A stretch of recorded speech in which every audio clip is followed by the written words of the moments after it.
Hey guys, मैं आपकी friend इश्का आ चुकी हूँ निया एंड कनिष्का की लव स्टोरी का पार्ट 11 लेकर के।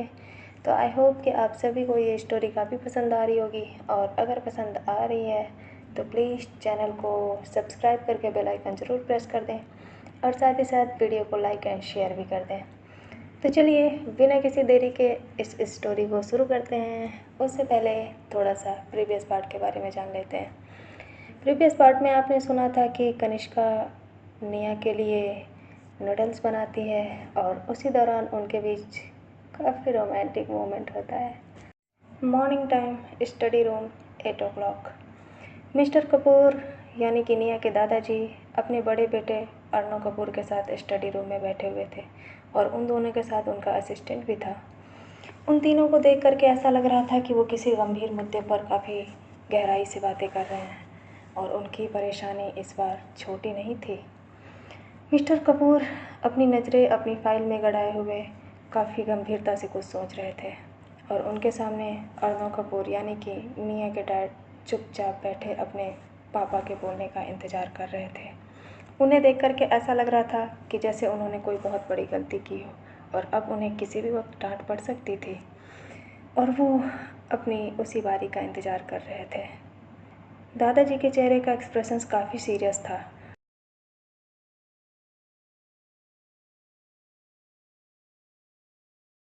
और उन्हें देखकर ऐसा लग रहा था कि वो अपने बेटे के काम से काफ़ी नाराज़ हैं।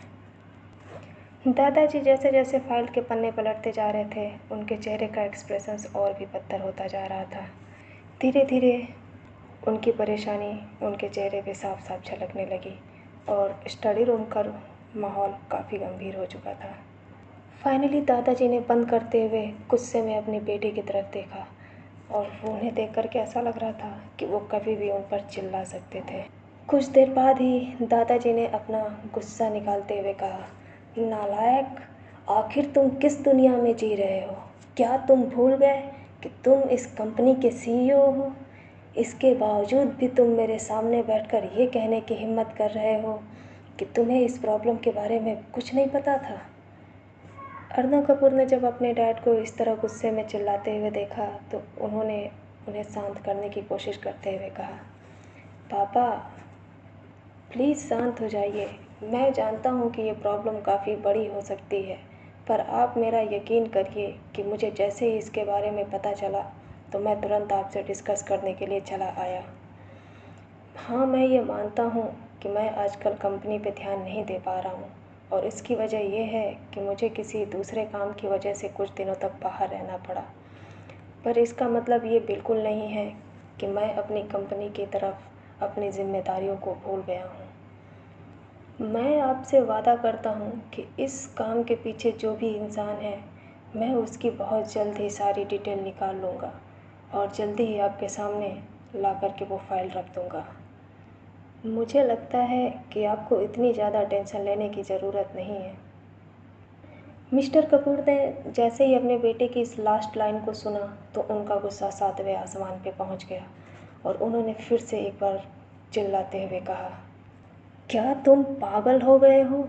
एक अनजान इंसान हमारी कंपनी के 3 बोर्ड मेंबर के साथ सीक्रेट मीटिंग कर चुका है, और तुम इसकी गंभीरता को समझने की बजाय मुझसे ये कहने की हिम्मत कर रहे हो कि मैं इस मैटर में कुछ ज़्यादा ही सोच रहा हूँ। क्या तुम मुझे बता सकते हो कि तुमने किस लॉजिक के आधार पर मुझसे ये कहने की हिम्मत की? मिस्टर कपूर ने फिर से गुस्साते हुए अपने बेटे से पूछा।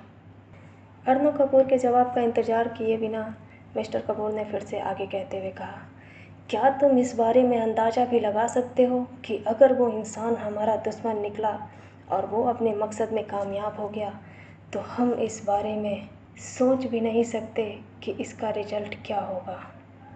अपने पापा के मूड को देखते हुए मिस्टर अर्नर ने कोई भी जवाब देने की हिम्मत नहीं की, और वो चुपचाप मन ही मन में सोचने लगे कि आखिर ये बिन बुलवाई मुसीबत कहाँ से आ गई। उन्हें समझ में नहीं आ रहा था कि आखिर ऐसा कौन सा इंसान है जो उनके बोर्ड मेंबर्स के साथ यूँ चुपके चुपके मीटिंग कर रहा है, और आखिर उसके मिलने का असली इरादा क्या है।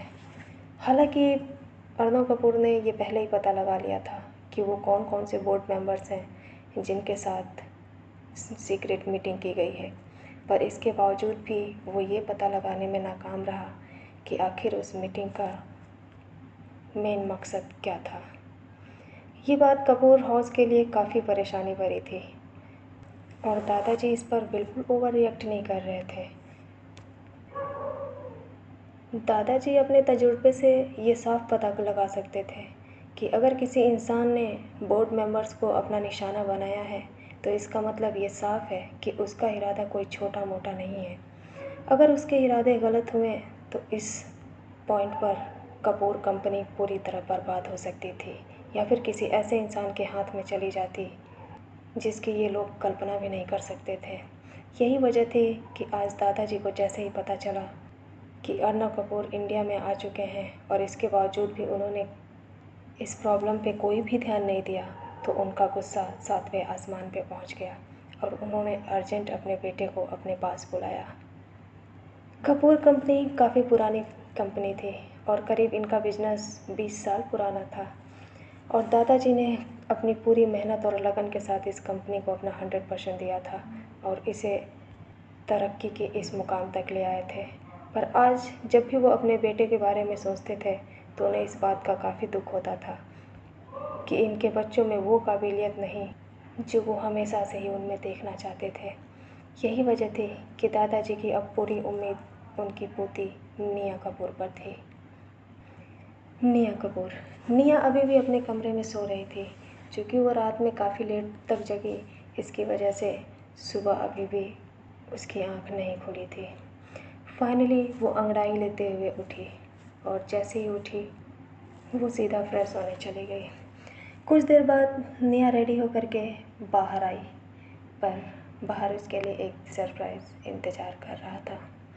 निया जैसे ही अपने रूम से बाहर निकली, ठीक उसी वक्त कनिष्का भी अपने रूम से बाहर निकली।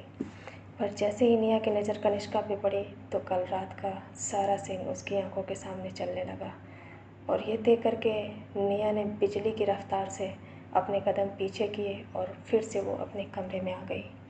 उसे समझ नहीं आया कि आखिर वो कनिष्का के सामने किस तरीके से जाए। कनिष्का ने जब निया की ऐसी अजीब हरकत देखी तो वो मन ही मन में सोचने लगी, आखिर इस लड़की को हुआ क्या है और ये आज इतनी अजीबोगरीब बर्ताव क्यों कर रही है। ये कह कर के कनिष्का वहाँ से चुपचाप चली गई और उसे कुछ समझ में नहीं आया कि आखिर निया के मन में क्या चल रहा था। दादाजी से मीटिंग करने के बाद mister Arnab Kapoor study room से बाहर आए और वो जैसे ही कॉरिडोर से होते हुए नीचे जाने के लिए मुड़े, तब तक पीछे से उन्होंने अपने बेटे की आवाज़ सुनी, डैड आप कब आए। निया जैसे ही अपने डैड की तरफ मिलने के लिए आगे बढ़ी, उसके डैड ने उसको रोकते हुए कहा, निया बेटा, आज मेरा मूड बहुत ख़राब है, मैं आपसे फिर कभी बात करूँगा। ये सुन कर के निया उदास हो गई और उसने धीरे से कहा, पर डैड आप तो। इससे पहले कि निया कुछ कह पाती, उसके डैड सीढ़ियों से नीचे उतर करके चले गए। निया ये कहना चाहती थी कि डैड आप तो 1 हफ्ते बाद आए हैं और मुझसे बिना मिले कैसे जा सकते हैं, पर उसके डैड ने उसकी बात सुनने की ज़रूरत भी नहीं समझी। निया उदास हो गई और अपनी उदासी भरी आंखों से अपने पापा को वहाँ से जाते हुए देख रही थी, पर निया ने ये बिल्कुल नोटिस नहीं किया कि कोई और भी है जो ये सब होते हुए देख रहा था। हाँ, निया के कुछ दूर पीछे कनिष्का खड़ी थी और वो ये सब साफ साफ देख रही थी। कनिष्का को निया के डैड का व्यवहार बिल्कुल अच्छा नहीं लगा और उसे निया के लिए थोड़ा सा बुरा फील हो रहा था। निया उदास लगते हुए नीचे चली गई और धीरे धीरे शाम के 5 बज गए। Evening time 5 o'clock। निया, विधि और रोनित तीनों को फ़ोन पर एक साथ मैसेज आया। जब तीनों ने अपने अपने घरों में अपने अपने फ़ोन पे मैसेज की आवाज़ सुनी तो वो लोग मैसेज देखने के लिए अपना फ़ोन चेक करने लगे। रोनित, जैसे ही उसने मैसेज को देखा तो उसके चेहरे पे स्माइल आ गई और उसने हंसते हुए कहा, साले तू नहीं सुधरेगा, आते ही आते शुरू हो गया। चल कोई नहीं, मैं भी काफ़ी दिन से बोर हो रहा था, शाम को मिलता हूँ। निया निया ने जैसे मैसेज चेक किया तो वो भी हैरान रह गई और वो हैरानी से मन ही मन में कहने लगी, इसका मतलब ये है कि ये लड़का इंडिया में आ चुका है। आखिर ये कब आया और ये मुझसे अब बता रहा है। आज तो मैं इसको मार मार के कचूमर बना दूंगी।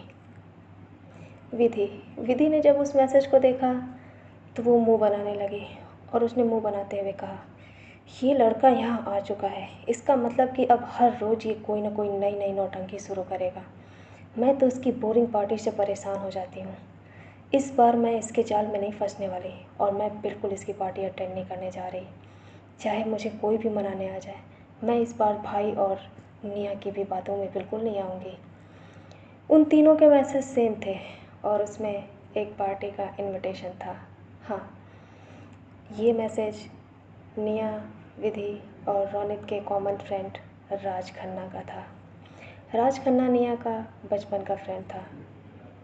निया, रोनित और राज खन्ना तीनों बचपन में ही पले बढ़े थे और इनकी फैमिली भी आपस में काफ़ी अच्छी फ्रेंड थी।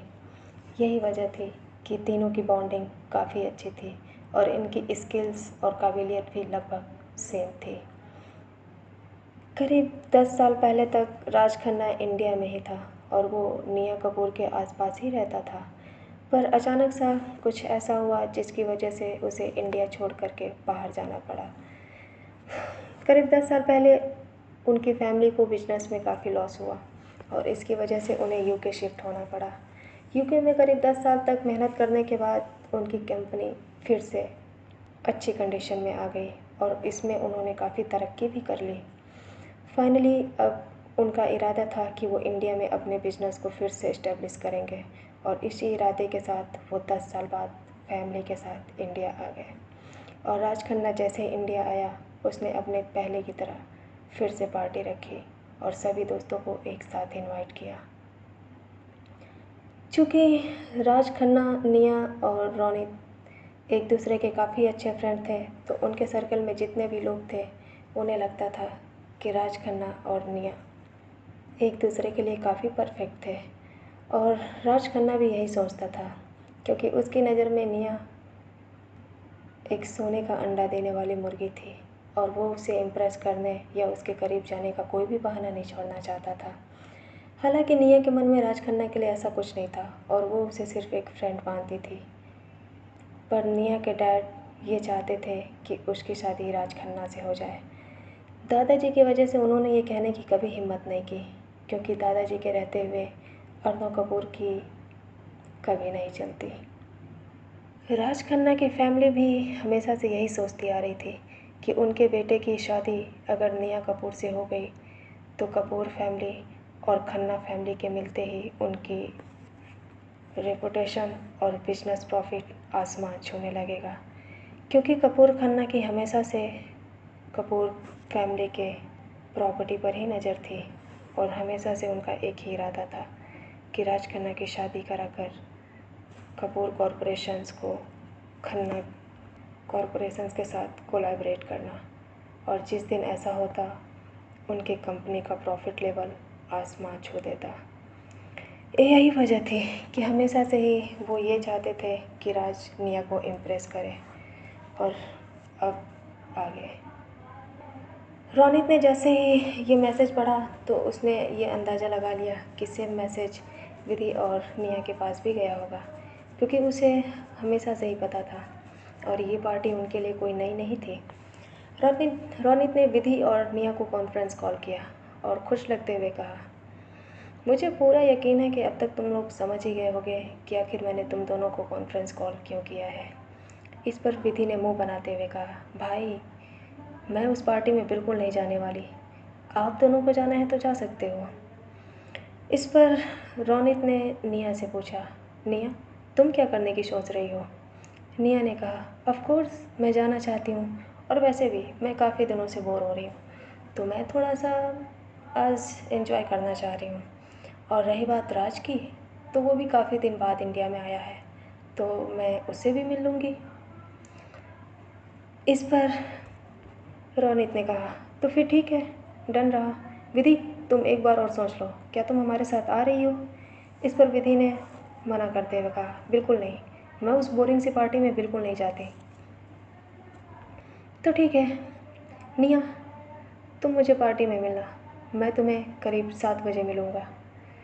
फिर निया ने अपने भाई की बातों को सुन कर के अपनी बात रखते हुए कहा, पर रोनित, अगर हम लोग जा ही रहे हैं तो क्यों ना साथ में चलें। ये सुनकर रोनित ने कहा, नहीं ऐसा नहीं हो सकता। क्यों क्यों नहीं हो सकता? विधि ने कहा, क्योंकि मैं यहाँ से रिया को पिक करने उसके घर जाऊँगा। इस पर विधि चौंक गई। रिया को? पर क्यों? अरे वो मेरी गर्लफ्रेंड है और जाहिर सी बात है कि मैं आज रात उसे भी पार्टी में लेकर जाने वाला हूँ। ये सुन कर के निया को कुछ ज़्यादा खुशी नहीं हुई और उसने मुंह बनाते हुए कहा, ठीक है, फिर मैं आपको डायरेक्ट पार्टी में ही मिलूँगी। इस पर विधि ने अपना प्लान तुरंत चेंज करते हुए कहा, भाई, मैं सोच रही हूँ कि आप दोनों जा रहे हैं तो मैं यहाँ अकेले घर पे बोर हो जाऊँगी, तो क्यों ना मैं भी आपके साथ चलूँ। इस पर रोनित ने कहा, आखिर तुम्हें क्या हुआ? तुमने इतनी जल्दी अपना फ़ैसला कैसे बदल लिया? आप दोनों के बिना मुझे घर पे बिल्कुल अच्छा नहीं लगेगा, तो इसीलिए मैंने सोचा कि मैं भी चलती हूँ। ठीक है, तो तुम निया के साथ आ जाना और मैं रिया को लेकर सीधा पार्टी में मिलूँगा। ये कह कर के रोनित ने फ़ोन कट कर दिया। प्लान रेडी हो चुका था। फ़ोन कट होने के बाद विधि के चेहरे पे एक परेशानी दिखने लगी। उसने अपने मन ही मन में सोचते हुए कहा, रिया, आज रात की पार्टी में अगर रिया आई तो वहाँ कनिष्का भी आएगी, और अगर इन दोनों का सामना हुआ तो मुझे ये नहीं पता कि रिया का क्या रिएक्शन होगा। हालांकि रिया का कुछ खास रिएक्शन नहीं होगा, लेकिन जब वो कनिष्का को निया के साथ देखेगी, अरे नहीं नहीं नहीं नहीं, ऐसा नहीं हो सकता। क्या करूँ मैं, कैसे रोकूँ उसे? पर इसमें मैं कर भी क्या सकती हूँ? अब रिया भाई की गर्लफ्रेंड है, तो इसमें मैं चाहकर भी कुछ नहीं कर सकती।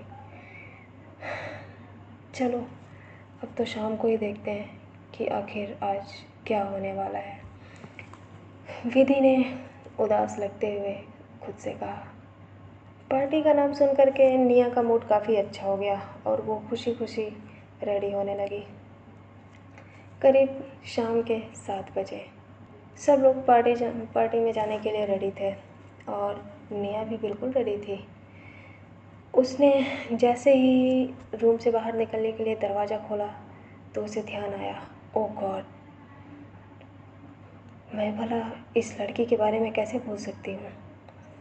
ओह नहीं, मैं आज इसे अपने साथ बिल्कुल नहीं लेकर जाऊँगी, चाहे जो कुछ भी हो जाए। ये सोच कर के निया धीरे धीरे अपने पैर कनिष्का के रूम के बाहर से दबाते हुए निकालने लगी। इस बार उसने ठान लिया था कि वो कनिष्का को अपने साथ बिल्कुल नहीं लेकर जाएगी। निया अपने ही घर में चोरों की तरह धीरे धीरे सीढ़ियों से उतरी और चुपके चुपके कार के पास आ गई। जैसे ही निया कार के पास आई तो वो काफ़ी खुश लगने लगी और वो चहकते हुए ड्राइविंग सीट पर बैठ गई। ड्राइविंग सीट पर बैठने के बाद निया ने कहा, यस, आखिर मैंने इस लड़की को चकमा दे ही दिया आज तो।